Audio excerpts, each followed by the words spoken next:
நான் தான் உங்கள் துபாய் வேலைக்காரன். நம்ம இப்போ எங்கடா கிளம்பிட்டோம் பார்த்தீங்கன்னா, நம்ம மதிய சாப்பாடு சாப்பிட்றதுக்கு ஒரு பாகிஸ்தான் ரொட்டி வாங்கிட்டு கிளம்பியாச்சு. என்னடா பாகிஸ்தான் ரொட்டி, சப்பாத்தி தாங்க. அதை பார்த்தீங்கன்னா இங்கே ஒரு டிஃப்ரெண்ட்டாக செய்வாங்க. அது எவ்வளோ பார்த்தீங்கன்னா 1 கிராம்ஸு ப்ளஸ்ஸு நம்ம ஊரில் 25 பைசாலாம் இருந்தது, அதேமாரி ஒரு 25 பைசா. அது எப்படிங்க சொல்கிறது எனக்கு தெரியல. நம்ம அதுதான் வாங்க போகிறோம். வாங்க அந்த ரொட்டி எப்படி இருக்கும் பார்ப்போம். அதுக்கு வந்து சைடிஷ்லாம் எதுவும் கிடையாது, ஒன்லி ரொட்டி மட்டும்தான். நம்ம தான் ஏதாச்சும் சைடிஷ் பண்ணிக்கணும். பார்த்தீங்கன்னா பெருசாக தருவாங்க அந்த ரொட்டி. கிட்டத்தட்ட அது ஒன்று சாப்பிட்டாலே போதும், வயிறு ஃபுல்லாகிடும். வாங்க அது எப்படி இருக்கும் பார்ப்போம். கடைக்கு முன்னாடி தான் நிற்கிறோம்.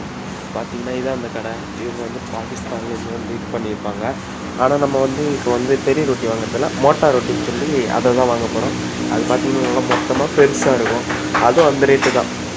நான் வேணா இதில் காட்டுறேன் பாருங்களா. பார்த்தீங்களா, இதான் அந்த ரொட்டி வந்து இவங்க டிஃப்ரெண்ட்டாக வச்சுருக்கிறது. நம்ம இப்போ வாங்க போகிறது வந்து இந்த ரொட்டி. நம்ம